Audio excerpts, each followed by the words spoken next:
ಸುದ್ದಿ ಸಮಯದ ಪ್ರಾಯೋಜಕರು Mahalakshmi jewellers, gold hub, main road, Kalaburagi. ಸಂಪೂರ್ಣ ಪರಿವಾರದ ಮನೋರಂಜನೆಗಾಗಿ ತಯಾರಾಗಿದೆ ಕ್ರಿಸ್ಟಲ್ ಪಾಮ್ ಹೈವೇ ರಿಸಾರ್ಟ್, ಕೆರಿಗೋಸ್ಕರ, ಆಳಂದ ರೋಡ್, ಕಲಬುರಗಿ. ಮತ್ತು ಸನ್ರೈಸ್ ಆಸ್ಪತ್ರೆ ಸದಾ ನಿಮ್ಮ ಕಾಳಜಿ ವಹಿಸುತ್ತದೆ. 24 ಗಂಟೆಗಳ ತುರ್ತು ಚಿಕಿತ್ಸಾ ವಿಭಾಗ ಮತ್ತು ಕ್ರಿಟಿಕಲ್ ಕೇರ್ ಹೊಂದಿರುವ ಮಲ್ಟಿ ಸ್ಪೆಷಾಲಿಟಿ ಸನ್ರೈಸ್ ಆಸ್ಪತ್ರೆ.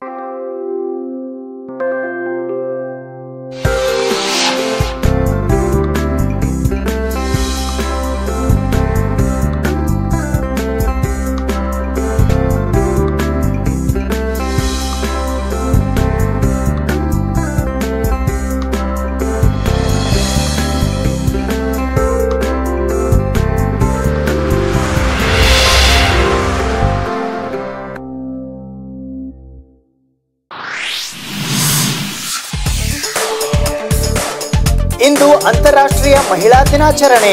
ಪಿಡಿಎ ಇಂಜಿನಿಯರಿಂಗ್ ಕಾಲೇಜಿನಲ್ಲಿ ಆಚರಣೆ.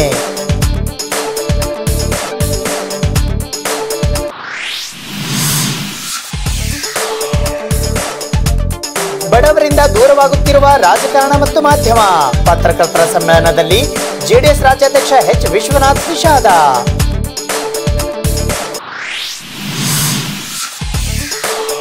ಪತ್ರಕರ್ತರ 34ನೇ ರಾಜ್ಯ ಸಮ್ಮೇಳನಕ್ಕೆ ಮುಖ್ಯಮಂತ್ರಿ ಎಚ್.ಡಿ. ಕುಮಾರಸ್ವಾಮಿ ಅವರಿಂದ ಚಾಲನೆ. ಪತ್ರಕರ್ತರ ಕ್ಷೇಮಾಭಿವೃದ್ಧಿ ನಿಧಿ ಹೆಚ್ಚಿಸುವುದಾಗಿ ಸಿಎಂ ಎಚ್.ಡಿ.ಕೆ ಅವರಿಂದ ಭರವಸೆ. ಭಾರತೀಯ ಕಾರ್ಯನಿರತ ಪತ್ರಕರ್ತರ ಒಕ್ಕೂಟದ ಅಧ್ಯಕ್ಷರಾಗಿರುವ ಬಿವಿ ಮಲ್ಲಿಕಾರ್ಜುನಯ್ಯ, ಪ್ರಧಾನ ಕಾರ್ಯದರ್ಶಿಗಳಾದ ಪಾಂಡೆ ಅವರಿಂದ ಸಂಘದ ಕಾರ್ಯವೈಖರಿ ಕುರಿತು ಮೆಚ್ಚುಗೆ. ಸುದ್ದಿ ಸಮಯಕ್ಕೆ ಸ್ವಾಗತ. ನಾನು ಆರ್.ಜೆ. ಮಂಜು ಹಿರೋಳಿ. ಹೈದರಾಬಾದ್ ಕರ್ನಾಟಕ ಶಿಕ್ಷಣ ಸಂಸ್ಥೆಯ ಪೂಜ್ಯ ದೊಡ್ಡಪಾಪ ತಾಂತ್ರಿಕ ಮಹಾವಿದ್ಯಾಲಯದ ಆಡಿಟೋರಿಯಂನಲ್ಲಿ ಇಂದು ಸಿಎಸ್ ವಿಭಾಗ ಮತ್ತು ಎಂಜಿನಿಯರಿಂಗ್ ವಿಭಾಗದ ವತಿಯಿಂದ ಅಂತಾರಾಷ್ಟ್ರೀಯ ಮಹಿಳಾ ದಿನಾಚರಣೆಯ ಅಂಗವಾಗಿ ವಿಶೇಷ ಕಾರ್ಯಕ್ರಮವನ್ನು ಹಮ್ಮಿಕೊಳ್ಳಲಾಗಿತ್ತು.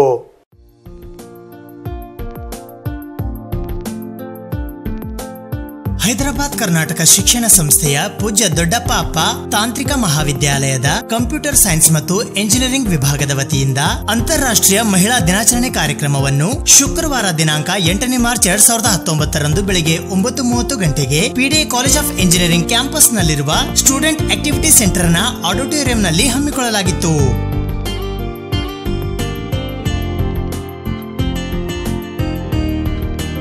ಈ ಕಾರ್ಯಕ್ರಮಕ್ಕೆ ಮುಖ್ಯ ಅತಿಥಿಗಳಾಗಿ ಕಲಬುರಗಿಯ ಕಮರ್ಷಿಯಲ್ ಟ್ಯಾಕ್ಸ್ ಆಫೀಸ್ನ ಕಮಿಷನರ್ ಶ್ರೀಮತಿ ಮೀರಾ ಪಂಡಿತ್ ಆಗಮಿಸಿದ್ದರು. ಗೌರವ ಅತಿಥಿಗಳಾಗಿ ಎಚ್ಕೆಇ ಸೊಸೈಟಿ ಕಲಬುರಗಿಯ governing council member doctor Vijayalakshmi BM ಮತ್ತು ಮಹದೇವಪ್ಪ ರಾಂಪುರೆ ವೈದ್ಯಕೀಯ ಮಹಾವಿದ್ಯಾಲಯ ಕಲಬುರಗಿಯ ಅಸೋಸಿಯೇಟ್ ಪ್ರೊಫೆಸರ್ ಮತ್ತು consultant paediatrician doctor Arundhati Patil ಆಗಮಿಸಿದ್ದರು.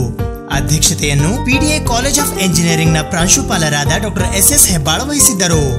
ವೇದಿಕೆ ಮೇಲೆ ಪಿಡಿಎ ಇಂಜಿನಿಯರಿಂಗ್ ಕಾಲೇಜಿನ ಸಿಎಸ್ಸಿ ಡಿಪಾರ್ಟ್ಮೆಂಟ್ ನ ಮುಖ್ಯಸ್ಥರು ಹಾಗೂ ಪ್ರಾಧ್ಯಾಪಕರಾದ ಡಾಕ್ಟರ್ ಸುವರ್ಣ ನಂದ್ಯಾಳ್, ಕೋಆರ್ಡಿನೇಟರ್ಗಳಾದ ಸಿಎಸ್ಸಿ ಡಿಪಾರ್ಟ್ಮೆಂಟ್ ನ assistant professor doctor Anuradha T ಮತ್ತು ಪ್ರೊಫೆಸರ್ ಪ್ರಿಯದರ್ಶಿನಿ ಪಾಟೀಲ್ ಉಪಸ್ಥಿತರಿದ್ದರು.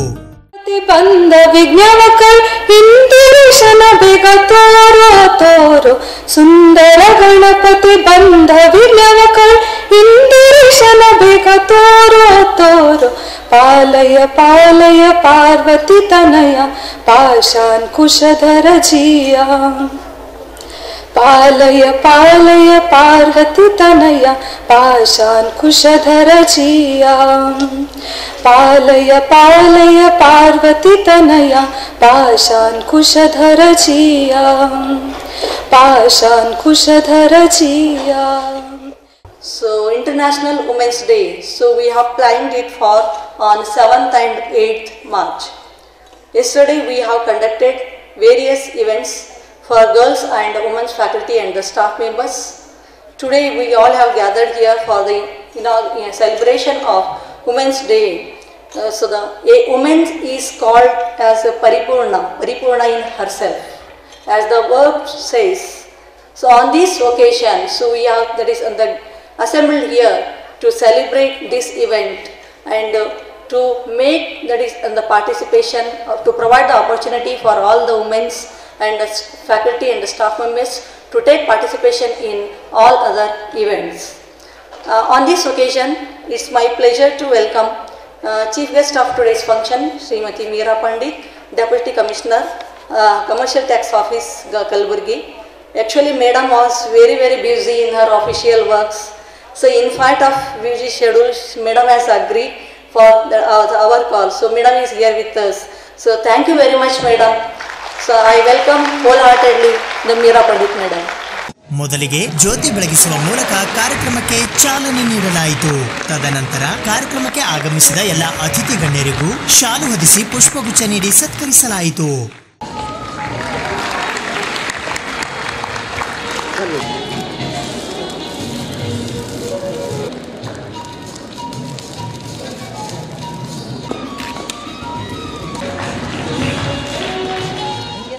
She goes all the way to the river, fetches water in the 2 pots and comes back, and by the time she reaches home, 1 pot is full. The other pot, which was cracked, is half full. So, one fine day, the cracked pot starts weeping and it says, "I'm really sorry, ma'am. I'm unable to get the pot full of water, although you make so much effort every day." And then she says, "Don't weep. Have you observed the pathway on which I come across?" Then she walks back, and that day she shows the cracked pot. While 1 pot was full, your friend who got the water complete in itself was full all the way till I walked home. You were cracked, you dropped droplets of water along the way, and look at the pathway where I was carrying you upon. I want you to prepare for something that is just not going to determine your own health, but it's going to determine the health of the nation, because the nation is formed by the young minds. And the health of a child is the best indicator of the health of the nation. Unfortunately, in our Kalyan Karnataka, it was Hyderabad Karnataka earlier, so I refrain from using that word anymore. This is Kalyan Karnataka. But in Kalyan Karnataka, due to various reasons, whether they are historical or they are educational or they are geographic, the female literacy is the lowest compared to the rest of the state and to that of the south of India. And how is it important? I don't know how many of you have heard of Justice N.K. Patil Commission. It is not because we do not have medical colleges or we do not have hospitals. Gulbarga is the only district after Bangalore which has got 4 medical colleges.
There are 3 winners, first, second and third. The first happens to be... So, it's... ಈ ಸಮಾರಂಭದಲ್ಲಿ PDA engineering ಕಾಲೇಜಿನ ಸಿಬ್ಬಂದಿ ವರ್ಗದವರು, ಬೋಧಕ ವರ್ಗದವರು ಮತ್ತು CSC ಡಿಪಾರ್ಟ್ಮೆಂಟ್ನ ವಿದ್ಯಾರ್ಥಿ ವೃಂದದವರು ಉಪಸ್ಥಿತರಿದ್ದರು. ವುಮೆನ್ ಎಂಪವರ್ಮೆಂಟ್, ಮಹಿಳಾ ಸಬಲೀಕರಣ ಅಂತ ಅಂತಿರ್ತಾರೆ. And women's problem actually. As for as first point is concerned, I think already that issue is over. There is no need for any Sabalikaran or Abalikaran, whatever you call. Already the lady section have already proved actually they are not less than men in any area, especially in our campus, in the PDA campus. As you know, always any activity you take in terms of research, academic, even many things, even in terms of organizing functions also, always we find only CS and IS in the race to organize these functions. And I am very happy today. Let me congratulate Dr. Swan Dandiyal and her team. Within, I think, less than 24 hours, a span of 24 hours, she has arranged such a function. So I have no doubt, especially the ladies and girls students in my campus, they are more stronger than men, no doubt in it, in all aspects. So Sabaleekarna is illimitable actually. The other aspect normally we talk is whether are we providing the good environment for women employees and girl students.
ಬಡವರ ಹಾಗೂ ಶೋಷಿತರ ಕೂಗಿಗೆ ಧ್ವನಿಯಾಗಬೇಕಾಗಿದ್ದ ರಾಜಕಾರಣ ಮತ್ತು ಮಾಧ್ಯಮ ಇಂದು ಬಡವರಿಂದ ದೂರವಾಗುತ್ತಿದೆ ಎಂದು ಜೆಡಿಎಸ್ನ ರಾಜ್ಯಾಧ್ಯಕ್ಷರಾದ H Vishwanath ರವರು ವಿಷಾದ ವ್ಯಕ್ತಪಡಿಸಿದ್ದಾರೆ.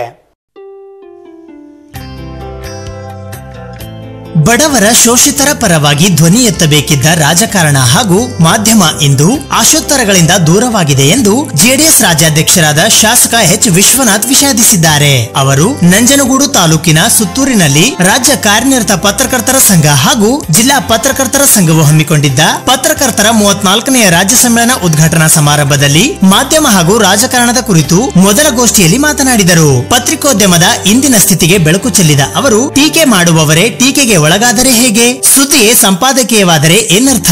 ಇದು ಆಗಬಾರದು. ನಿಮ್ಮ ವೃತ್ತಿಯನ್ನು ಎಲ್ಲರೂ ಗೌರವಿಸುವಂತೆ ನಡೆದುಕೊಳ್ಳಿ ಎಂದು ಕಿವಿಮಾತು ಹೇಳಿದರು.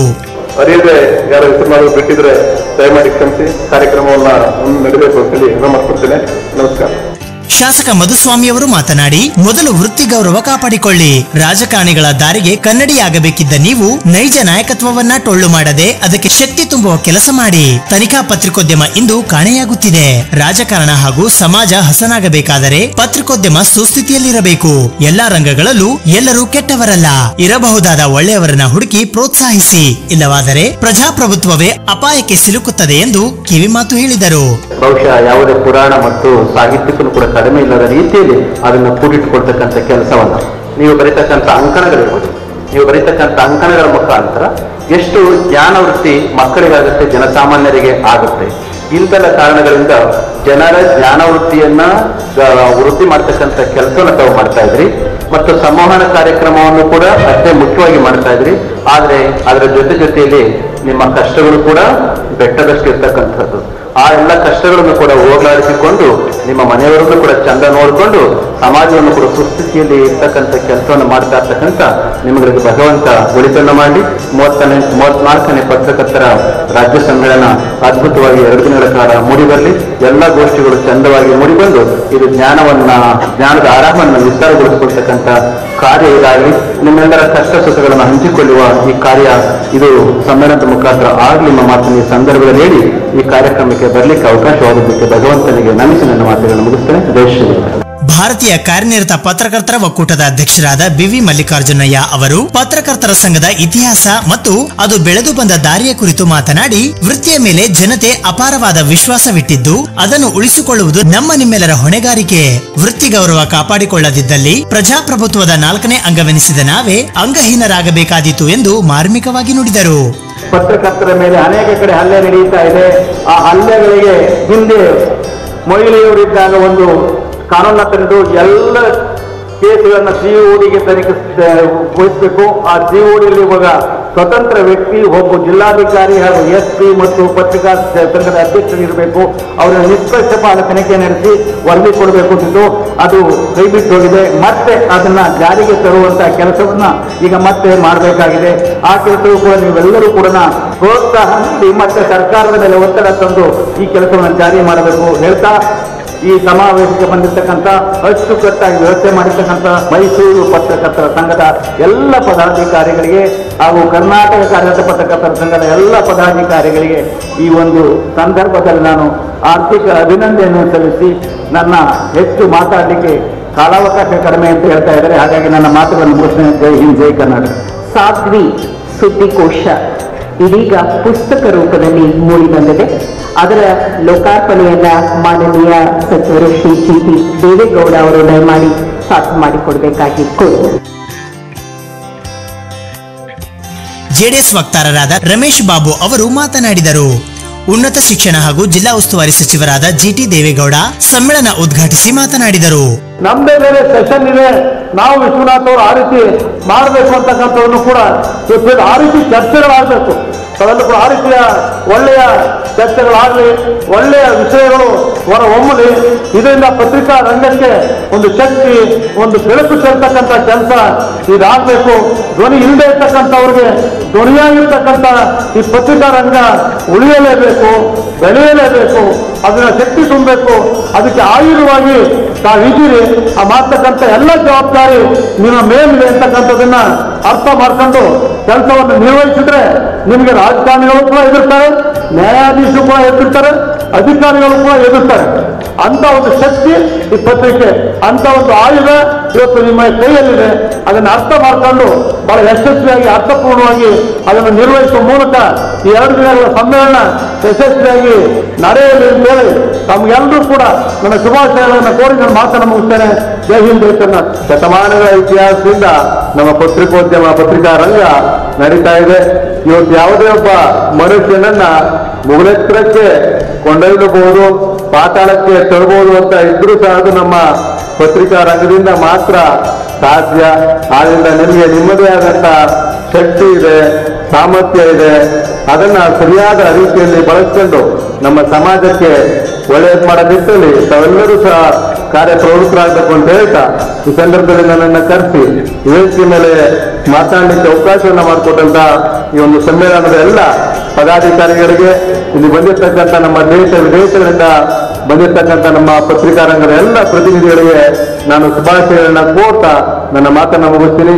ನಮಸ್ಕಾರ.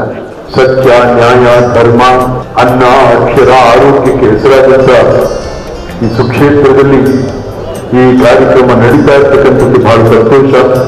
ಹಾಗೆ ನಮ್ಮನ್ನೆಲ್ಲ ಕೂಡ ಇಲ್ಲಿ ಇನ್ವಾಲ್ವ್ ಮಾಡಿಕೊಂಡು ನಮ್ಮನ್ನು ಕೂಡ ಕರೆದು 4 ಮಾತುಗಳನ್ನ ಹಂಚಿಕೊಳ್ಳೋದಕ್ಕೆ ಅವಕಾಶ ಕೊಟ್ಟಂತ ನಮ್ಮ ಸ್ನೇಹಿತರಿಗೆ, ಈ ಸಂಘಟಕರಿಗೆ ನಾವು ನಮಸ್ಕಾರಗಳನ್ನು ತಿಳಿಸಿ, ಮತ್ತು ಈ 2 ದಿವಸಗಳ ಕಾಲದ ನಾವು ಮಾಡುವಂತ ಚರ್ಚೆ ನಮ್ಮ ಭಾರತದ ಪತ್ರಿಕೋದ್ಯಮದ ಮೇಲೆ ಹಲವಾರು ಬೆಳಕನ್ನು ಚೆಲ್ಲಲಿ ಮತ್ತು ಇದರ ಒಂದು ಸರಿದಾರಿಗೆ ತರುವಂತ ವ್ಯವಸ್ಥೆ ಇಲ್ಲಿ ಮಾತನಾಡ್ತಕ್ಕಂಥ ಜನರಿಂದ ಅದು ಆಗಲಿ ಅಂತಕ್ಕಂಥ ಆಶಯವನ್ನು ವ್ಯಕ್ತಪಡಿಸ್ತಾ, ಮತ್ತೊಮ್ಮೆ ಈ 2 ದಿವಸದ 34ನೇ ರಾಜ್ಯ ಪತ್ರಿಕಾ ಸಮ್ಮೇಳನದ ಯಶಸ್ಸನ್ನು ಕೊಡ್ತಾ ತಮ್ಮೆಲ್ಲರಿಗೂ ಕೂಡ ಶುಭಾಶಯಗಳು, ಶುಭಕಾಮನೆಗಳು. ನಮಸ್ಕಾರ. ಪತ್ರಿಕೋದ್ಯಮವನ್ನು ನಾನು ಹೀಗೆಯೇ ಸ್ವೀಕರಿಸಲಿಲ್ಲ. ನನ್ನ ಬದುಕಿನ ಉದ್ದೇಶ ಸಾಧನೆಯ ಮುಖ್ಯ ಕಾರ್ಯದಲ್ಲಿ ಪೂರಕವಾಗಿ ಬಳಸಿದ್ದೇನೆ. ಜೀವನವನ್ನು ನಿಯಂತ್ರಣದಲ್ಲಿ ಬಾರಿ ತೋರಿಸುವುದು, ಸತ್ಯ ಮತ್ತು ಅಹಿಂಸೆಗಳ ನೇರ ಆಯುಧ ಪ್ರಯೋಗವಾದ ಸತ್ಯಾಗ್ರಹದಲ್ಲಿದ್ದೇ ನನ್ನ ಅಚಲ ಶ್ರದ್ಧೆ. ಕೋಪ ಅಥವಾ ದೇಶ ಸಾಧನೆಗಾಗಿ ನಾನು ಬರೆಯುತ್ತಿಲ್ಲ. ಬೇರೇನೂ ಕೆಲಸವಿಲ್ಲದೆ ಅಲಕ್ಷ್ಯದಿಂದಲೂ ಬರೆಯುವವನಲ್ಲ. ನಾನು ಬರೀ ಉದ್ರೇಕಕಾರಿಯಾಗಿಯೂ ನಾನು ಬರೆಯಲಾರೆ. ಮುಂದುವರೆದು ಪತ್ರಿಕೋದ್ಯಮದ ಒಟ್ಟು ಉದ್ದೇಶವೇ ಸೇವೆ. ಪತ್ರಿಕಾ ಸಂಸ್ಥೆ ಒಂದು ಪ್ರಚಂಡ ಶಕ್ತಿ. ಆದರೆ ತಡೆಯಿಲ್ಲದೆ ಸೊಕ್ಕಿ ಉಕ್ಕಿ ಬಂದ ನೀರು ಬೆಳೆಯನ್ನು ಹಾಳು ಮಾಡುವಂತೆ ನಿಯಂತ್ರಣವಿಲ್ಲದ ಲೇಖನಿ ಸೇವೆ ಮಾಡುವ ಬದಲು ನಾಶ ಮಾಡುತ್ತದೆ. ಈ ನಿಯಂತ್ರಣ ಹೊರಗಿಂದ ಆದರೆ ಅದು ನಿಯಂತ್ರಣದಿಲ್ಲದಿರುವುದಕ್ಕಿಂತ ಇನ್ನೂ ಹೆಚ್ಚು ವಿಷಯುಕ್ತ. ಆಂತರ್ಯದಿಂದ ಆಜ್ಞಾಶಕ್ತಿ ಬಂದಾಗ ಮಾತ್ರ ಅದು ಸಾರ್ಥಕ. ಸುತ್ತೂರು ಪೀಠಾಧ್ಯಕ್ಷರಾದ ಶಿವರಾತ್ರಿ ದೇಶಿಕೇಂದ್ರ ಸ್ವಾಮೀಜಿ, ಆದಿಚುಂಚನಗಿರಿಯ ಮಠದ ನಿರ್ಮಲಾನಂದ ಸ್ವಾಮೀಜಿಯವರು ಸಾನ್ನಿಧ್ಯ ವಹಿಸಿದ್ದರು. ಶ್ರೀಲಂಕಾದ ಅಂತಾರಾಷ್ಟ್ರೀಯ ಫೋಟೋ ಜರ್ನಲಿಸ್ಟ್ ಗೀತಿಕಾ ತಾಲೂಕುದಾರ್ ಚಿದಾನಂದ ಪಟೇಲ್, ಪಣಜಿಯ ಲೋಕಮತ್ ಸಂಪಾದಕ ರಾಜು ನಾಯಕ್, ಕಠಮಂಡುವಿನ metro FM news editor Ashok ಸಿಲ್ವಿಲ್, ಕೊಲಂಬೋದ ಡೈಲಿ ಮಿರರ್ನ ಸುದ್ದಿ ಸಂಪಾದಕ ಕುರುಲು ಕೂಜಾಣ ಕರಿಯವರನ್, ಶಾಸಕ doctor Yathindra Siddaramaiah, MDCC bank ಅಧ್ಯಕ್ಷರಾದ ಜಿಡಿ ಹರೀಶ್ ಗೌಡ, ಹೋಟೆಲ್ ಮಾಲೀಕರ ಸಂಘದ ಅಧ್ಯಕ್ಷರಾದ ಸಿ ನಾರಾಯಣಗೌಡ, ಮೈಸೂರು ಟ್ರಾವೆಲ್ಸ್ ಅಸೋಸಿಯೇಷನ್ನ ಅಧ್ಯಕ್ಷರಾದ ಪ್ರಶಾಂತ್, ಮತ್ತಿಕೆರೆ ಜಯರಾಮ್ ವೇದಿಕೆ ಮೇಲಿದ್ದರು. ಜಿಲ್ಲಾ ಪತ್ರಕರ್ತರ ಸಂಘದ ಅಧ್ಯಕ್ಷ ಸಿಕೆ ಮಹೇಂದ್ರ ಸ್ವಾಗತಿಸಿದರು. ಪ್ರಧಾನ ಕಾರ್ಯದರ್ಶಿ ಕೆಜಿ ಲೋಕೇಶ್ ಬಾಬು ವಂದಿಸಿದರು. ಸುದ್ದಿ ಇನ್ನು ಇವೆ, ಸದ್ಯಕ್ಕೆ ಬ್ರೇಕ್. ಸುದ್ದಿ ಸಮಯದ ಪ್ರಾಯೋಜಕರು Mahalakshmi jewellers, gold hub, main road, Kalaburagi. ಸಂಪೂರ್ಣ ಪರಿವಾರದ ಮನೋರಂಜನೆಗಾಗಿ ತಯಾರಾಗಿದೆ ಕ್ರಿಸ್ಟಲ್ ಪಾಮ್ ಹೈವೇ ರೆಸಾರ್ಟ್, ಕೆರಿಗೋಸ್ಗ, ಆಳಂದ ರೋಡ್, ಕಲಬುರಗಿ. ಮತ್ತು ಸನ್ರೈಸ್ ಆಸ್ಪತ್ರೆ ಸದಾ ನಿಮ್ಮ ಕಾಳಜಿ ವಹಿಸುತ್ತದೆ. 24 ಗಂಟೆಗಳ ತುರ್ತು ಚಿಕಿತ್ಸಾ ವಿಭಾಗ ಮತ್ತು ಕ್ರಿಟಿಕಲ್ ಕೇರ್ ಹೊಂದಿರುವ ಮಲ್ಟಿ ಸ್ಪೆಷಾಲಿಟಿ ಸನ್ರೈಸ್ ಆಸ್ಪತ್ರೆ. ಪತ್ರಕರ್ತರ 34ನೇ ರಾಜ್ಯ ಸಮ್ಮೇಳನಕ್ಕೆ ಚಾಲನೆ ನೀಡಿದ ಮುಖ್ಯಮಂತ್ರಿ ಎಚ್.ಡಿ. ಕುಮಾರಸ್ವಾಮಿ ಅವರು ಪತ್ರಕರ್ತರ ಕ್ಷೇಮಾಭಿವೃದ್ಧಿ ನಿಧಿಯನ್ನು ಹೆಚ್ಚಿಸುವುದಾಗಿ ಭರವಸೆ ನೀಡಿದ್ದಾರೆ.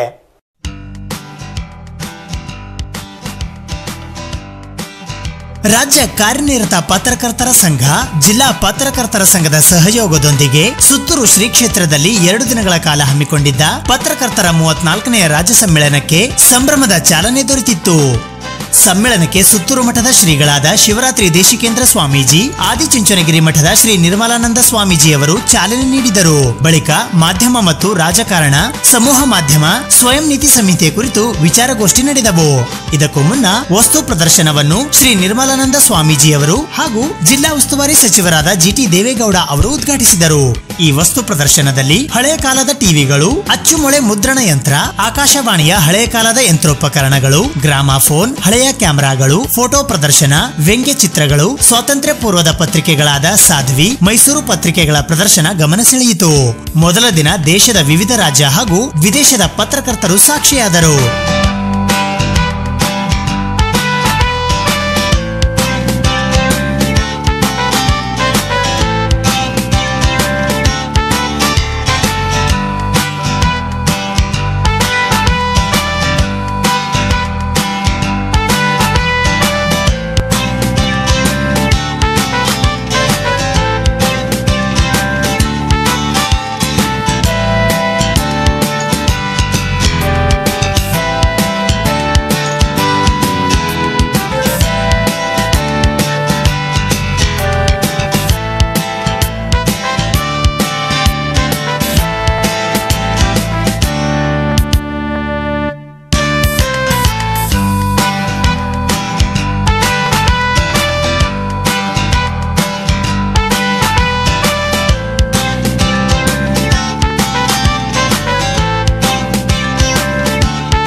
ಸಂಜೆ ಸನ್ಮಾನ ಹಾಗೂ ಪ್ರಶಸ್ತಿ ಪ್ರದಾನ ಸಮಾರಂಭ ನಡೆಯಿತು. ಸಮಾಜದ ಅಭಿಪ್ರಾಯ ರೂಪಿಸುವಲ್ಲಿ ಮಾಧ್ಯಮಗಳ ಪಾತ್ರ ನಿರ್ಣಾಯಕ ಎನ್ನುವುದನ್ನ ಅಲ್ಲಗಳೆಯುವಂತಿಲ್ಲ. ಅಭಿವೃದ್ಧಿ ಕಾರ್ಯಕ್ರಮಗಳ ಯಶೋಗಾಥೆ ಹಾಗೂ ಸರ್ಕಾರದ ಜನಪರ ಚಿಂತನೆಗಳ ಬಗೆಗೂ ಮಾಧ್ಯಮಗಳು ಬೆಳಕು ಚೆಲ್ಲುವ ಕೆಲಸ ಆಗಬೇಕು ಎಂದು ಮುಖ್ಯಮಂತ್ರಿ ಎಚ್.ಡಿ. ಕುಮಾರಸ್ವಾಮಿ ಹೇಳಿದ್ದಾರೆ. ಮೈಸೂರು ಜಿಲ್ಲೆ ನಂಜನಗೂಡು ತಾಲೂಕು ಸುತ್ತೂರು ಶ್ರೀ ಕ್ಷೇತ್ರದಲ್ಲಿ ನಡೆದ ಕರ್ನಾಟಕ ಕಾರ್ಯನಿರತ ಪತ್ರಕರ್ತರ ಸಂಘದ 34ನೇ ಪತ್ರಕರ್ತರ ರಾಜ್ಯ ಸಮ್ಮೇಳನದಲ್ಲಿ ಮಾತನಾಡಿದ ಅವರು, ಮಾನವೀಯ ಕಳಕಳಿ, ಜನಸಾಮಾನ್ಯರ ಸಂಕಷ್ಟಗಳಿಗೆ ಸ್ಪಂದಿಸುವ ಸುದ್ದಿಗಳ ಕಡೆ ಗಮನ ಕೊಡಿ ಎಂದರು. ಅಪರಾಧ ಸುದ್ದಿಗಳಲ್ಲಿ ಕ್ರೌರ್ಯವನ್ನು ಹೆಚ್ಚಾಗಿ ವೈಭವೀಕರಿಸದೆ ವಸ್ತುನಿಷ್ಠ ವರದಿಗಳನ್ನು ಜನರ ಮುಂದಿಡಬೇಕು. ಮನರಂಜನೆಯೊಂದಿಗೆ ಮಾಹಿತಿ ನೀಡುವ ಕೆಲಸವನ್ನು ಮಾಧ್ಯಮಗಳು ಮಾಡಬೇಕಿದೆ. ಮಾಧ್ಯಮಗಳು ಅತ್ಯಂತ ಜವಾಬ್ದಾರಿಯುತವಾಗಿ ಕಾರ್ಯನಿರ್ವಹಿಸುವ ಬದ್ಧತೆ ಅಳವಡಿಸಿಕೊಳ್ಳಬೇಕಾದದ್ದು ಇಂದಿನ ಅಗತ್ಯವಾಗಿದೆ ಎಂದು ಹೇಳಿದರು. ಸರ್ಕಾರ ಹಮ್ಮಿಕೊಳ್ಳುವ ಜನಪರ ಕೆಲಸಗಳನ್ನು ನಾಡಿನ ಕಟ್ಟಕಡೆಯ ವ್ಯಕ್ತಿಗೆ ತಲುಪಿಸಲು ಮಾಧ್ಯಮಗಳಿಗೆ ಸುಲಭ ಸಾಧ್ಯ. ಆದರೆ ಸರ್ಕಾರದ ಯೋಜನೆಗಳ ಹಿಂದಿನ ಉದ್ದೇಶ, ಅವುಗಳ ಸಂಪೂರ್ಣ ಮಾಹಿತಿಗಳು ಮಾಧ್ಯಮಗಳಲ್ಲಿ ಬಿಂಬಿತವಾಗದೇ ಇರುವುದು ದುರದೃಷ್ಟಕರ ಎಂದು ವಿಷಾದಿಸಿದರು. ಇಂದು ಪತ್ರಿಕೋದ್ಯಮ ಬದಲಾಗುತ್ತಿರುವ ಕಾಲಘಟ್ಟದಲ್ಲಿ ಅನೇಕ ಹೊಸ ಹೊಸ ಸವಾಲುಗಳನ್ನು ಎದುರಿಸುತ್ತಿವೆ. ಸುದ್ದಿ ಮನೆಗಳಲ್ಲಿ ದುಡಿಯುವ ಪತ್ರಕರ್ತರು ಆರೋಗ್ಯ, ಆರ್ಥಿಕ ಸಂಕಷ್ಟಗಳಿಗೆ ಸಿಲುಕಿ ನಲುಗುವುದು ನಾನು ಕಣ್ಣಾರೆ ಕಂಡಿದ್ದೇನೆ. ಪತ್ರಕರ್ತರು ಅನಾರೋಗ್ಯ, ಅಪಘಾತದಂತಹ ದುರಂತಗಳಿಗೆ ಈಡಾಗಿ ಅವರ ಕುಟುಂಬದ ದುಃಖ ಕಂಡಾಗ ನನ್ನ ಮನಸ್ಸು ಘಾಸಿಗೊಳ್ಳುತ್ತದೆ. ಹೀಗಾಗಿ ಕಾರ್ಯನಿರತ ಪತ್ರಕರ್ತರ ಕ್ಷೇಮಾಭಿವೃದ್ಧಿಗೆ ಪೂರಕ ನೆರವು ನೀಡಲು ರಾಜ್ಯ ಸರ್ಕಾರ ಸದಾ ಸಿದ್ಧವಿದೆ. ಈಗಾಗಲೇ ಜಾರಿಯಲ್ಲಿರುವ ಕ್ಷೇಮಾಭಿವೃದ್ಧಿ ಯೋಜನೆಗಳನ್ನು ಇನ್ನಷ್ಟು ಪರಿಣಾಮಕಾರಿಯಾಗಿ ಜಾರಿಗೊಳಿಸಲು ನಮ್ಮ ಸರ್ಕಾರ ಬದ್ಧವಾಗಿದೆ ಎಂದು ಹೇಳಿದರು. ಜಿಲ್ಲಾ ಕೇಂದ್ರಗಳಲ್ಲಿ ವಾರ್ತಾ ಇಲಾಖೆಯಿಂದ ಪತ್ರಕರ್ತರ ಭವನಗಳ ಮಾಲೀಕತ್ವವನ್ನು ಸಂಘಕ್ಕೆ ಕೊಡಿಸುವುದು, ನಿವೇಶನ ಹಸ್ತಾಂತರ ಮತ್ತಿತರ ವಿಷಯಗಳ ಬಗ್ಗೆ ಅಧಿಕಾರಿಗಳೊಂದಿಗೆ ಚರ್ಚಿಸಿ ತೀರ್ಮಾನಿಸುತ್ತೇನೆ. ಜಾಹೀರಾತುಗಳನ್ನು ಎಲ್ಲಾ ಪತ್ರಿಕೆಗಳಿಗೂ ವಿಸ್ತರಿಸಲು ಕ್ರಮ ವಹಿಸುತ್ತೇನೆ ಎಂದರು. ಪತ್ರಕರ್ತರ ಕ್ಷೇಮಾಭಿವೃದ್ಧಿ ನಿಧಿಗೆ ಪ್ರಸ್ತುತ 2 ಕೋಟಿ ರೂಪಾಯಿ ನೀಡಲಾಗಿದ್ದು, ಈ ನಿಧಿಯ ಮೊತ್ತವನ್ನು ಮತ್ತಷ್ಟು ಹೆಚ್ಚಿಸಲು ಪ್ರಾಮಾಣಿಕ ಪ್ರಯತ್ನ ಮಾಡಲಾಗುವುದು ಎಂದು ಕುಮಾರಸ್ವಾಮಿ ಭರವಸೆ ನೀಡಿದರು. ಬೆಂಗಳೂರಿನಲ್ಲಿ ಪತ್ರಕರ್ತರ ಭವನ ನಿರ್ಮಾಣಕ್ಕೆ 5 ಕೋಟಿ ರೂಪಾಯಿ ನೀಡಲಾಗಿದ್ದು, ಈ ಮೊತ್ತವನ್ನು 10 ಕೋಟಿ ರೂಪಾಯಿಗೆ ಏರಿಕೆ ಮಾಡಲು ಆರ್ಥಿಕ ಇಲಾಖೆಯೊಂದಿಗೆ ಚರ್ಚಿಸಲಾಗುವುದು. ವಾರ್ತಾ ಭವನದಲ್ಲಿ ಗ್ರಂಥಾಲಯ ನಿರ್ಮಿಸಲು ಕ್ರಮ ಕೈಗೊಳ್ಳಲಾಗುವುದು ಎಂದ ಅವರು, ಪತ್ರಕರ್ತರಿಗೆ ಉಚಿತ ಬಸ್ ಪಾಸ್ ನೀಡುವ ಬೇಡಿಕೆಗೆ ಸದ್ಯಕ್ಕೆ ಕಷ್ಟ ಎಂದು ಉತ್ತರಿಸಿದರು. ಹಿರಿಯ ಪತ್ರಕರ್ತ ಈಶ್ವರ್ ದೈತೋಟ್ ಅವರಿಗೆ ಗೊಮ್ಮಟ ಮಾಧ್ಯಮ ಪ್ರಶಸ್ತಿ, ಹಿರಿಯ ಪತ್ರಕರ್ತರಾದ ಅಂಶಿ ಪ್ರಸನ್ನಕುಮಾರ್ ಅವರಿಗೆ ಡಿವಿಜಿ ಪ್ರಶಸ್ತಿಯನ್ನು ಮುಖ್ಯಮಂತ್ರಿ ಎಚ್.ಡಿ. ಕುಮಾರಸ್ವಾಮಿ ಪ್ರದಾನ ಮಾಡಿದರು. ವಿಶ್ರಾಂತ ಪತ್ರಕರ್ತರಾದ ಎಚ್.ಎಸ್. ದೊರೆಸ್ವಾಮಿ ಅವರನ್ನು ಕೂಡ ಸನ್ಮಾನಿಸಲಾಯಿತು. ವೇದಿಕೆಯಲ್ಲಿ ಸಂಘದ ರಾಜ್ಯಾಧ್ಯಕ್ಷರಾದ ಶಿವಾನಂದ ತಗಡೂರು, ಜಿಲ್ಲಾಧ್ಯಕ್ಷರಾದ ಸಿ.ಕೆ. ಮಹೇಂದ್ರ, ಮಾಧ್ಯಮ ಅಕಾಡೆಮಿ ಅಧ್ಯಕ್ಷರಾದ ಎಂ. ಸಿದ್ದರಾಜು, ಭಾರತೀಯ ಕಾರ್ಯನಿರತ ಪತ್ರಕರ್ತರ ಒಕ್ಕೂಟದ ಅಧ್ಯಕ್ಷರಾದ ಬಿ.ವಿ. ಮಲ್ಲಿಕಾರ್ಜುನಯ್ಯ ಸೇರಿದಂತೆ ಇತರರು ಉಪಸ್ಥಿತರಿದ್ದರು. 12 ವರ್ಷಗಳ ಕಾಲ ರಾಜ್ಯಸಭಾ ಸದಸ್ಯರಾಗಿದ್ದವರು, ಪ್ರಪಂಚ ವಿಜಯವಾಣಿ ಪತ್ರಿಕೆಗಳ ಉಸಿರಾದವರು, ಕನ್ನಡ ಕಾವಲು ಸಮಿತಿಯ ಪ್ರಥಮ ಅಧ್ಯಕ್ಷರು, ನಾಡಿನ ಹೆಮ್ಮೆಗಳಲ್ಲಿ ಒಬ್ಬರು, ಇನ್ನು ಶ್ರವಣ ಬೆಳಗೊಳದ ಜೈನ ಮಠದ ಪೂಜ್ಯ ಚಾರುಕೀರ್ತಿ ಭಟ್ನಾರಕ ಸ್ವಾಮೀಜಿಯವರು ಸ್ಥಾಪಿಸಿರುವ ಗೋಮಠ ಪ್ರಶಸ್ತಿಗೆ ಭಾಜನರಾಗಿದ್ದಾರೆ ಈಶ್ವರ ದೈತೋಟ. ಗೋಮಠ ಮಾಧ್ಯಮ ಪ್ರಶಸ್ತಿಯ ಪ್ರದಾನ, ಪ್ರಶಸ್ತಿ ಪುರಸ್ಕೃತರು ಶ್ರೀ ಸಮ್ಮೇಳನದ ನೆನಪಾಗಿ ಹೊರತಂದಿರುವಂತಹ ಸ್ಮರಣ ಸಂಚಿಕೆಯನ್ನ ಸನ್ಮಾನ್ಯ ಮುಖ್ಯಮಂತ್ರಿಗಳು ಇದೀಗ ಬಿಡುಗಡೆಗೊಳಿಸಿಕೊಡಬೇಕಾಗಿ ಕೋರಿಕೆ. ಕೊಲಂಬೋದ ಅಂತಾರಾಷ್ಟ್ರೀಯ ಫೋಟೋ ಜರ್ನಲಿಸ್ಟ್ ದೀಪಿಕಾ ತಾಲೂಕ್ದಾರ್ ಇಲ್ಲಿದ್ದಾರೆ. ಅವರು ನಮ್ಮ ಅತಿಥಿಗಳಿಗೆ ಈ ವಿಶೇಷ ಕೊಡುಗೆಯನ್ನ ಇದೀಗ ನೀಡುತ್ತಿದ್ದಾರೆ. ಪೂಜ್ಯ ಸ್ವಾಮೀಜಿಯವರಿಗೆ, ಸನ್ಮಾನ್ಯ ಮುಖ್ಯಮಂತ್ರಿಗಳಿಗೆ ಮತ್ತು ವೇದಿಕೆಯಲ್ಲಿರುವ ಎಲ್ಲ ಅತಿಥಿ ಗಣ್ಯರಿಗೆ ಈ ವಿಶೇಷ ಕೊಡುಗೆ ಜಾಣ ಕರಿಯ ಕರವಣ ಅವರ ಶ್ರೀಮತಿ ದೀಪಿಕಾ ತಾಲೂಕ್ದಾರ್.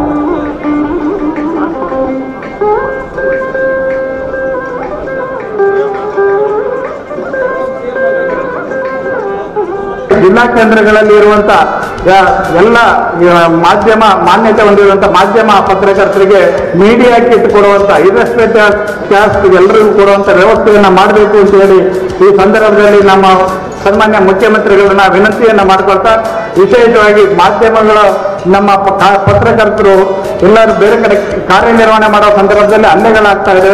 ಈ ಸಂದರ್ಭದಲ್ಲಿ ಅಲ್ಲಿಯ ಪೊಲೀಸ್ ಮತ್ತು ಜಿಲ್ಲಾಡಳಿತ ಕೂಡಲೇ ಸ್ಪಂದನೆ ಮಾಡಿ ನಮಗೆ ರಕ್ಷಣೆ ಕೊಡುವಂತ ಕೆಲಸವನ್ನ ಮಾಡಬೇಕು ಅಂತ ಹೇಳ್ತಾ ಈ ಕರ್ನಾಟಕ ಕಾರ್ಯನಿರತ ಪತ್ರಕರ್ತರ ಸಂಘದ ಒಂದು ಸುಸಜ್ಜಿತ ಭವನ ಬೆಂಗಳೂರಿನಲ್ಲಿ ಏನು ನಾವು ನಿರೀಕ್ಷೆ ಇಟ್ಕೊಂಡಿದ್ದೀವಿ ಅದಕ್ಕೆ ಶಂಕುಸ್ಥಾಪನೆಯನ್ನ ಈ ವೇದಿಕೆಯಲ್ಲಿ ಸನ್ಮಾನ್ಯ ಮುಖ್ಯಮಂತ್ರಿ ಘೋಷಣೆ ಮಾಡಿ ಮತ್ತೆ ಅದಕ್ಕೆ ಇನ್ನೂ 5 ಕೋಟಿ ರೂಪಾಯಿ ಒಟ್ಟು 10 ಕೋಟಿ ರೂಪಾಯಿಯನ್ನ ಕೊಡ್ತೀನಿ ಅಂತೇಳಿ ಈ ವೇದಿಕೆಯಲ್ಲಿ ಘೋಷಣೆ ಮಾಡಬೇಕು ಅಂತ ಹೇಳಿ ನಿರೀಕ್ಷೆಯನ್ನ ಮಾಡಿ ಮತ್ತೊಮ್ಮೆ ನಾನು ಅವರಿಗೆ ನನ್ನ ಮನವಿ ಪತ್ರವನ್ನ ಈ ಸಂದರ್ಭದಲ್ಲಿ ನಿಮ್ಮೆಲ್ಲರ ಪರವಾಗಿ ಚಪ್ಪಾಳೆ ಮೂಲಕ ಅವರಿಗೆ ಸಲ್ಲಿಸಲಿಕ್ಕೆ ಬಯಸ್ತಾ ಇದ್ದೀನಿ. ನಮಸ್ಕಾರ. 10 ಕೋಟಿ ರೂಪಾಯಿಗಳ ನೆರವನ್ನ ಇವತ್ತಿನ ಶಿವಾನಂದ ಅವರಿಗೆ ಕೇಳ್ತಾ ಇದ್ದಾರೆ. ಅದರ ಬಗ್ಗೆ ನಾನು ಆರ್ಥಿಕ ಇಲಾಖೆ ಅಧಿಕಾರಿಗಳ ಜೊತೆ ಚರ್ಚೆ ಮಾಡಿ ಹೆಚ್ಚುವರಿಯಾಗಿ ಹಣವನ್ನು ಕೊಡತಕ್ಕಂಥದ್ದಕ್ಕೂ ನಿಮ್ಮ ಜೊತೆಯನ್ನು ವಿಜಯ ಅಂತಕ್ಕಂಥ ಮಾತನಾಡಿ ಇವತ್ತು ಈ ಒಂದು ಕಾರ್ಯಕರ್ತರ ಒಂದು ಸಮ್ಮೇಳನವನ್ನು 2 ದಿನಗಳ ಕಾಲ ತಾವೇನು ಇಲ್ಲಿ ಸುತ್ತೂರು ನೆರವೇರಿಸ್ತಾ ಇದ್ದೇವೆ. ಈ ಒಂದು ಕಾರ್ಯಕರ್ತರ ಸಮ್ಮೇಳನ ಮುಖಾಂತರ ಹಲವಾರು ಸಂವಾದದ ಕಾರ್ಯಕ್ರಮಗಳಲ್ಲಿ ಇವತ್ತು ಮಾಧ್ಯಮದ ಮಿತ್ರರ ಜವಾಬ್ದಾರಿಗಳು ಇವತ್ತು ಈ ನಾಡಿಗೆ ಯಾವ ರೀತಿಯ ಒಂದು ನಿಮ್ಮಿಂದ ಜನತೆಯ ತಿಳುವಳಿಕೆ ಮೂಡಿಸತಕ್ಕಂಥ ರೀತಿಯ ಸುದ್ದಿಗಳು ಉತ್ತಮವಾದಂಥ ರೀತಿಯ ಒಂದು ನಾಡಿನ ಬೆಳವಣಿಗೆಗೆ ಇವತ್ತು ತಮ್ಮ ಕೊಡುಗೆಯನ್ನು ಕೊಡ್ತಕ್ಕಂಥ ರೀತಿಯಲ್ಲಿ ಈ ಒಂದು ಸಮ್ಮೇಳನದ ಮುಖಾಂತರ ಎಲ್ಲ ರೀತಿಯ ಒಂದು ಉತ್ತಮವಾದಂತಹ ಬೆಳವಣಿಗೆಯನ್ನ ಇವತ್ತು ತಾವುಗಳು ತರಬೇಕು ಅಂತಕ್ಕಂಥ ಮಾತನ್ನ ಹೇಳಿ ನಿಮ್ಮೆಲ್ಲರಿಗೆ ನಿಜವಾಗಿ ಒಂದು ಕಾರ್ಯಕರ್ತರ ಪತ್ರಕರ್ತರ ಸಂಘದ ಸಮ್ಮೇಳನಕ್ಕೆ ಮತ್ತೊಮ್ಮೆ ನನ್ನ ಶುಭಾಶಯಗಳನ್ನು ಕೋರಿ ನನ್ನ ಮಾತನ್ನು ಮುಗಿಸ್ತೇನೆ. ಜೈ ಜೈ ಕರ್ನಾಟಕ. ಡೆಮಾಕ್ರಸಿ ಮತ್ತು ಮೀಡಿಯಾ ಇವತ್ತು ಆ 2 ಸಾರ್ವಜನಿಕ ಸಂಸ್ಥೆಗಳಾಗಿ ಬಹಳ ದೊಡ್ಡ ಪರಿಸ್ಥಿತಿಯಲ್ಲಿದೆ. ಹಾಗೆ ಅನೇಕ ಸಂಕೀರ್ಣ ಸಮಸ್ಯೆಗಳು ಕೂಡ ಸೃಷ್ಟಿಯಾಗಿದೆ. ಅಂತಹ ಸಂದರ್ಭದಲ್ಲಿ ಮಾಧ್ಯಮ ಜನಪರವಾಗಿ ನಿಲ್ಲುವುದು ಬಹಳ ಅಗತ್ಯ ಇದೆ. ಸತ್ಯ ಮಾಹಿತಿ, ಅಭಿಪ್ರಾಯಗಳು ಜೊತೆಗೆ ಜನ ಬದುಕಿನಲ್ಲಿ ಮಾಧ್ಯಮಕ್ಕೆ ಇಂತಹ ಪಾತ್ರ ಇದೆ ಅಂತ ಪರಿಗಣಿಸಿ ಆ ಪಾತ್ರವನ್ನು ನಿರ್ವಹಿಸಬೇಕಾದಂತಹ ಕಾಲಘಟ್ಟವನ್ನು ನಾವೀಗ ತಲುಪಿದ್ದೇವೆ. ಇವತ್ತು ನನಗೆ ಕೊಟ್ಟಿರುವಂತಹ ಪ್ರಶಸ್ತಿ ಅದು ಬಂದ ಬಗ್ಗೆ ಹೇಗೆ ಬಂದಿರಬಹುದು ಅನ್ನೋ ನನ್ನ ಊಹೆಯನ್ನು ನಿಮ್ಮ ಜೊತೆ ಹಂಚಿಕೊಳ್ಳೋಕ್ಕೆ ಇಷ್ಟಪಡ್ತೀನಿ. ನಮ್ಮ ಸಂಸ್ಥೆ ಇನ್ನೂ ಬಹುಕಾಲ ಬೆಳೀಲಿ, ಇನ್ನೂ ಚೆನ್ನಾಗಿ ಬೆಳೀಲಿ, ಇದನ್ನ ಶ್ರೇಯೋಭಿವೃದ್ಧಿಗಳು ನಮಗೆಲ್ಲ ಆನಂದ ತರಲಿ ಅಂತಕ್ಕಂಥ ಮಾತನ್ನು ಹೇಳಿ ಇವತ್ತು ನಮ್ಮಿಬ್ಬರನ್ನೇ ಕೈಗೊಳ್ಳೋದವರು ದಯತೋಡವರು ಏನು ಎಂಥ ದೊಡ್ಡ ಪತ್ರಕರ್ತರು ಅವರು ಈ ಸಮೀಕ್ಷೆಗಳನ್ನು ಮಾಡಿದ್ದಾರೆ. ಗುಜರಾತರು ಬೇರೆ ಬೇರೆ ಕಡೆ ಹೋಗಿ ಈ ಚುನಾವಣಾ ಸಮೀಕ್ಷೆಗಳನ್ನು ಮಾಡಿದ್ದಾರೆ. ಅದ್ಭುತವಾದಂತಹ ರೀತಿಯಲ್ಲಿ ಕೆಲಸ ಮಾಡಿದ್ದಾರೆ. ಅವರು ಇಂಥ ಪತ್ರಕರ್ತರೆಲ್ಲ ನಮ್ಮ ಜೊತೆಗಿದ್ದಾರೆ, ನಮ್ಮವರಾಗಿದ್ದಾರೆ ಅಂತಕ್ಕದ್ದು ನಾವು ಹೆಮ್ಮೆ ಪಡ್ತಕ್ಕಂಥ ವಿಚಾರ. ನಮಗೆಲ್ಲರಿಗೂ ಕೂಡ ಸೇರಿಸಿ ನೀವು ಗೌರವ ಸಮರ್ಪಣೆ ಮಾಡಿದಕ್ಕೋಸ್ಕರವಾಗಿ ನಿಮ್ಮ ಸಂಘಕ್ಕೆ ಋಣಿಯಾಗಿದ್ದೇವೆ ಅಂತಕ್ಕಂಥ ಮಾತನ್ನು ಹೇಳಿ ಮತ್ತೊಮ್ಮೆ ತಮಗೆ ಹೇಳ್ತೇನೆ. ನಾನು ನಿಮ್ಮ ಗೌರವಯುತ ಸದಸ್ಯ, ನನ್ನನ್ನು ಮರಿಬೇಡಿ ಅಂತ ತಮ್ಮಲ್ಲಿ ವಿನಂತಿ ಮಾಡ್ತೀನಿ. ನಾನು ಬೊಂಬಾಯಿಗೆ ಹೋದಾಗಲೆಲ್ಲ ವಿಡಿಪೇಸ್ ಪತ್ರಿಕೆ ಸಂಪಾದಕರು ನನ್ನಲ್ಲಿ ಕೇಳ್ತಾ ಇದ್ದರು, ನೀನು ಯಾವಾಗ ನಮ್ಮ ಪತ್ರಿಕೆಗೆ ಬರ್ತೀಯ, ಆ ರೀತಿ ಒಳ್ಳೆ ಪತ್ರಿಕೆ ನಡೆಸಬೇಕೆನ್ನುವ ಜನ ಇದ್ದೇ ಇದ್ದಾರೆ. ಅದರ ಬಗ್ಗೆ ನೀವು ಅನುಮಾನ ಪಟ್ಟುಕೊಳ್ಳಬೇಕಾದ ಕಾರಣ ಇಲ್ಲ. ಆದ್ದರಿಂದ ನೀವು ಒಳ್ಳೆಯ ಪತ್ರಿಕೆಗೆ ಯಾವಾಗಲೂ ಜನ್ಮ ಕೊಡ್ತಕ್ಕಂಥ ಸ್ಥಿತಿಯಲ್ಲಿ ನೀವು ಇರ್ತೀರಿ. ಒಳ್ಳೆಯ ಪತ್ರಿಕೆಗಳನ್ನು ನೀವು ಉಳಿಸ್ತೀರಿ, ಬೆಳೆಸ್ತೀರಿ. ನೀವು ಆ ಕೆಲಸ ಮಾಡ್ತೀರಿ. ನೀವು ಆ ಕೆಲಸಕ್ಕೆ ಕೈ ಜೋಡ್ತೀರಿ. ನಿಮಗೆ ಸಾವಿರ ನಮಸ್ಕಾರಗಳು. ನಾವು ಇಲ್ಲಿ ಕೂತ್ಕೊಂಡು ಹೇಳಿದ ತಕ್ಷಣ ಯಾವುದು ಕೂಡ ನಡೆಯಲ್ಲ. ಇದನ್ನ ಆಯಾ ಸಂಪಾದಕರು ಮಾಲಕರು ಕೂತ್ಕೊಂಡು ನಿರ್ಣಯ ತೆಗೆದುಕೊಳ್ಳುವಂತ ಸ್ಥಿತಿ ಬಂದ್ರೆ ಮಾತ್ರ ಕೆಲವೊಂದು ಕಡೆ ಪತ್ರಿಕೋದ್ಯಮಕ್ಕೆ ತನ್ನದೇ ಆದ ಮೌಲ್ಯ ಉಳಿಯುತ್ತೆ. ಒಟ್ಟಿನಲ್ಲಿ ಪತ್ರಕರ್ತರ ಈ ಒಂದು ರಾಜ್ಯ ಸಮ್ಮೇಳನದಲ್ಲಿ ಕೆಲವೊಂದು ಕಡೆ ಮೌಲ್ಯಗಳ ಬಗ್ಗೆ ಚರ್ಚೆ ಆಗ್ತಿರ್ತಕ್ಕಂಥದ್ದು ಸ್ವಾಗತಾರ್ಹ ಬೆಳವಣಿಗೆ ಅಂತ ಹೇಳ್ತಾ ಇದೆ. ಇದು ಎಲ್ಲ ಒಂದ್ ಕಡೆ ನಾನು ಸೇರಿದಂತೆ ಒಂದಷ್ಟು ವರದಿಗಳನ್ನ ಮಾಡುವಾಗ ಸಂಹಿತೆಗಳನ್ನ ಅಳವಡಿಸಬೇಕು.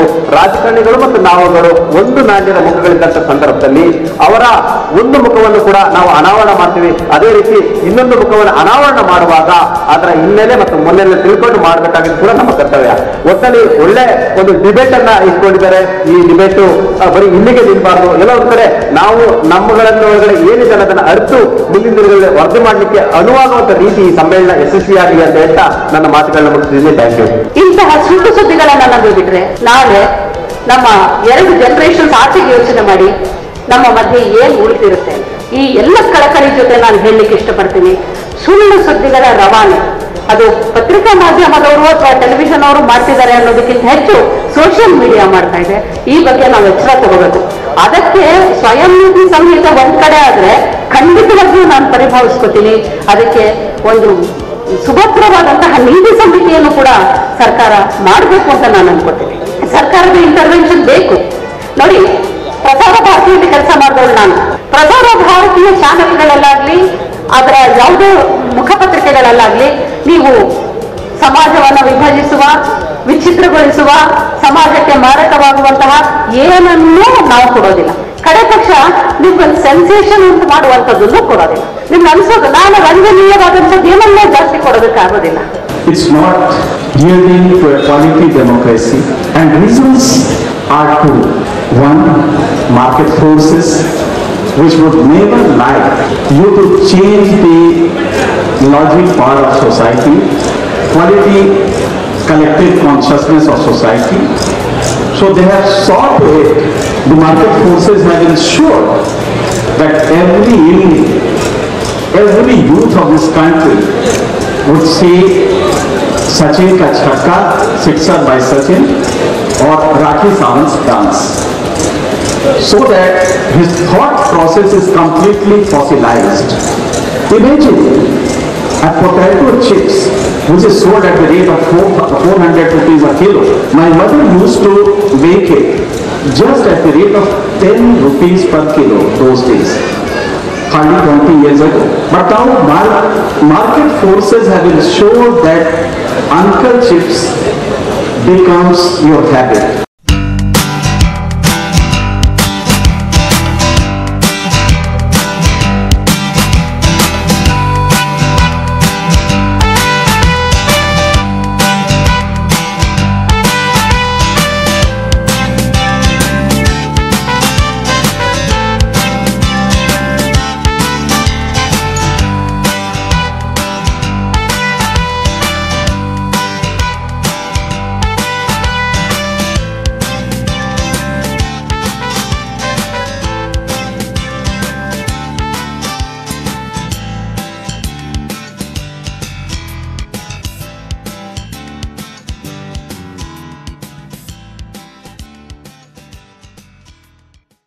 ಭಾರತೀಯ ಕಾರ್ಯನಿರತ ಪತ್ರಕರ್ತರ ಒಕ್ಕೂಟದ ಅಧ್ಯಕ್ಷರಾಗಿರುವ ಬಿವಿ ಮಲ್ಲಿಕಾರ್ಜುನಯ್ಯ ಹಾಗೂ ಪ್ರಧಾನ ಕಾರ್ಯದರ್ಶಿಗಳಾದ ಪಾಂಡೇರವರು 34ನೇ ರಾಜ್ಯ ಪತ್ರಕರ್ತರ ಸಮ್ಮೇಳನದ ಕುರಿತು ತಮ್ಮ ಅನಿಸಿಕೆಗಳನ್ನು ವ್ಯಕ್ತಪಡಿಸಿದ್ದಾರೆ.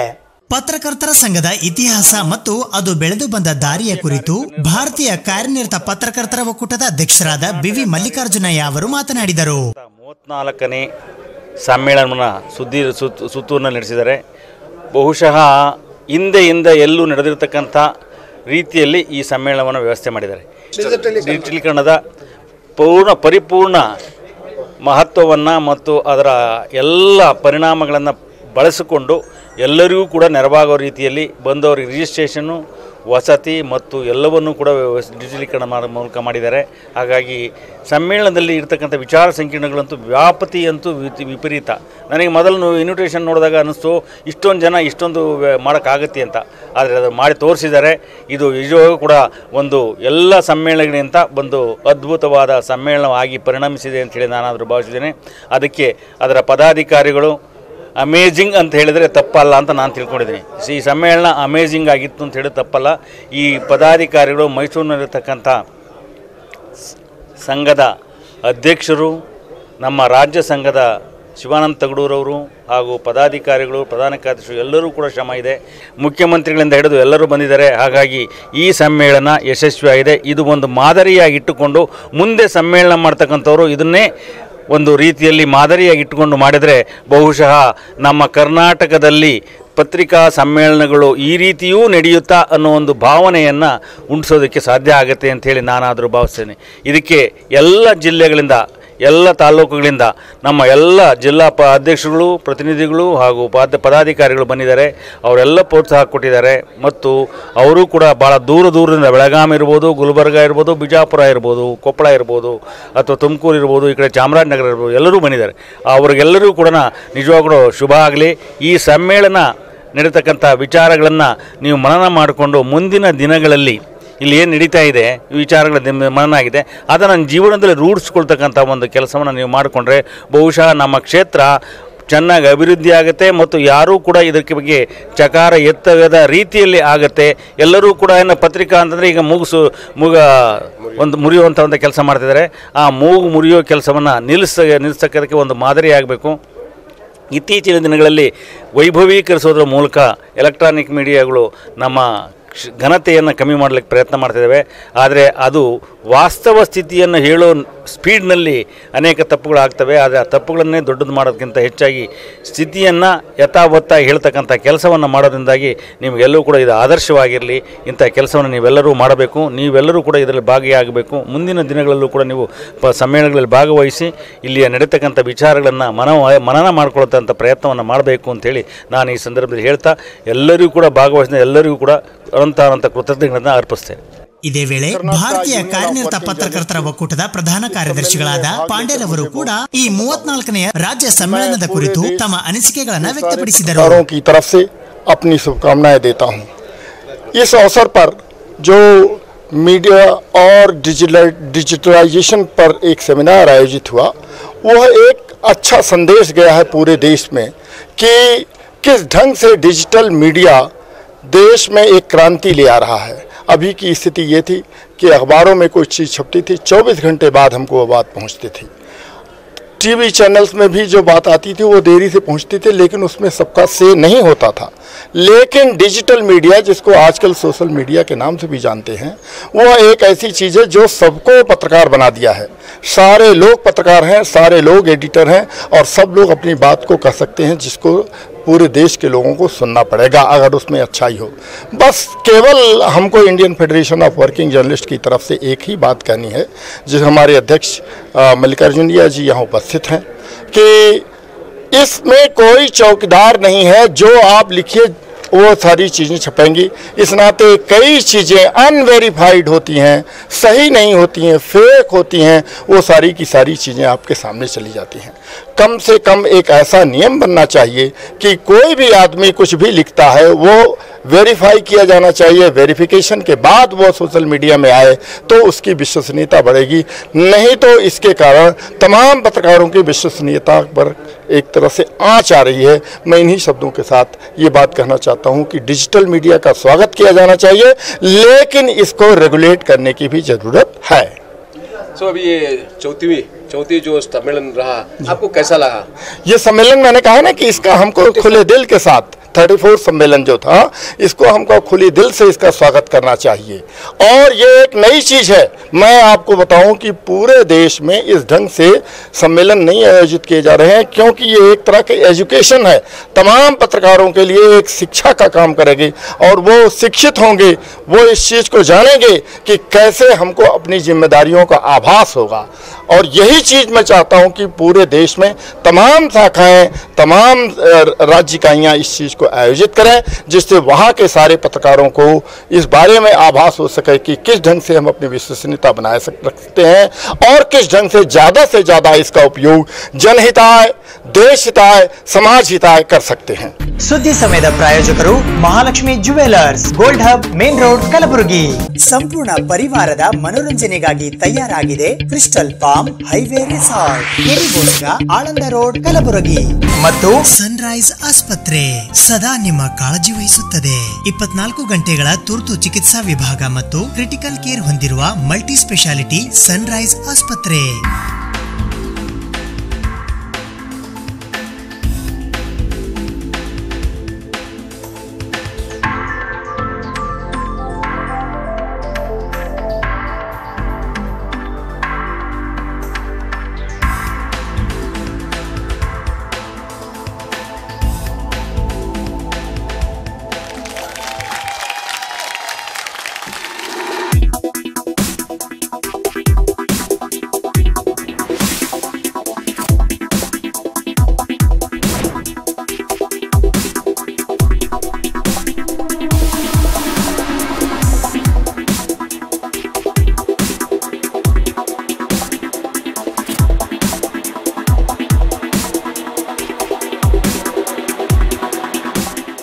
Mahalakshmi jewellers, gold hub, main road, Gulbarga. ನೈಸರ್ಗಿಕ ಪರಿಮಳ, ನೀರಿನ ಫಳಫಳ, ಸ್ವಾದಿಷ್ಟ ಭೋಜನ, ನಿರರ್ಗಳ ಪಾರ್ಟಿ, ಸೆಮಿನಾರ್, ಸಂಪೂರ್ಣ ಪರಿವಾರದ ಮನೋರಂಜನೆಗಾಗಿ ತಯಾರಾಗಿದೆ ಕ್ರಿಸ್ಟಲ್ ಪಾಮ್ ಹೈವೇ ರೆಸಾರ್ಟ್. ಇದು ವೆಜ್ ಮತ್ತು ನಾನ್ ವೆಜ್ ರೆಸಾರ್ಟ್ ಆಗಿದೆ. ಮನೋರಂಜನೆಯ ಕ್ಷೇತ್ರದಲ್ಲಿ ಮತ್ತೊಂದು ಮೈಲಿಗಲ್ಲು ಕ್ರಿಸ್ಟಲ್ ಪಾಮ್ ಹೈವೇ ರೆಸಾರ್ಟ್, the best place to enjoy your holidays. ಇಲ್ಲಿ ನಿಮಗಾಗಿ ವಿಶೇಷ ಹೈಜಿನಿಕ್ ಮತ್ತು ಯಮ್ಮಿ ಫುಡ್, ಇಂಡೋರ್ ಮತ್ತು outdoor games like snooker and table tennis, and also AC and non-AC and deluxe rooms are available. Corporate functions, get together ಮತ್ತು conference ಗಳಿಗಾಗಿ ಇದು ಸೂಕ್ತ ಸ್ಥಳ. ಇಲ್ಲಿ ಸ್ವಚ್ಛಂದ ವಾತಾವರಣದ ಮಧ್ಯೆ ಸ್ವಿಮ್ಮಿಂಗ್ ಪೂಲ್ ಕೂಡ ಇದೆ. ಮಕ್ಕಳ ಮನರಂಜನೆಗಾಗಿ ಅನೇಕ ಬಗೆಯ ಸವಲತ್ತುಗಳು. ಬ್ರೇಕ್ಫಾಸ್ಟ್ ಗಾಗಿ ಓಪನ್ ಟೇಬಲ್ಸ್ ನ garden restaurant, AC family restaurant ಮತ್ತು general restaurant. Clean service, quality management and large parking address crystal palm highway resort, ಅಭಿ ವ್ಯಾಲೆ, Keri Bosaga, Aland road, Kalaburagi. For more details contact 9449076669. Sunrise ಆಸ್ಪತ್ರೆ ಸದಾ ನಿಮ್ಮ ಕಾಳಜಿ ವಹಿಸುತ್ತದೆ. 24 ಗಂಟೆಗಳ ತುರ್ತು ಚಿಕಿತ್ಸಾ ವಿಭಾಗ ಮತ್ತು ಕ್ರಿಟಿಕಲ್ ಕೇರ್ ಹೊಂದಿರುವ ಮಲ್ಟಿ ಸ್ಪೆಷಾಲಿಟಿ ಸನ್ರೈಸ್ ಆಸ್ಪತ್ರೆ. ನಮ್ಮ ಸನ್ರೈಸ್ ಆಸ್ಪತ್ರೆಯಲ್ಲಿ ಇಂಟೆನ್ಸಿವಿಸ್ಟ್ ಬ್ಯಾಕಪ್ ವೆಂಟಿಲೇಟರ್ ಗಳುಳ್ಳ ತೀವ್ರ ನಿಗಾ ಘಟಕ, ಹೃದಯ ಸೇರಿದಂತೆ ಇತರೆ ಸ್ಕ್ಯಾನಿಂಗ್ ಗಾಗಿ ಅಲ್ಟ್ರಾಸೌಂಡ್ ವಿಭಾಗ, ಮೂತ್ರ ರೋಗದ ಡಯಾಲಿಸಿಸ್ ಗಾಗಿ ಇನ್ ಹೌಸ್ ಡಯಾಲಿಸಿಸ್ ಸೌಲಭ್ಯ. ನಮ್ಮ ನಿಯಾನೋಟಲ್ ತೀವ್ರ ನಿಗಾ ಘಟಕದಲ್ಲಿ ಮಾನಿಟರ್, ವೆಂಟಿಲೇಟರ್ ಮತ್ತು ಫೋಟೋಥೆರಪಿ ಬೆಂಬಲಿತ ಬೆಚ್ಚಗಿನ ಹಾಸಿಗೆಗಳಿವೆ.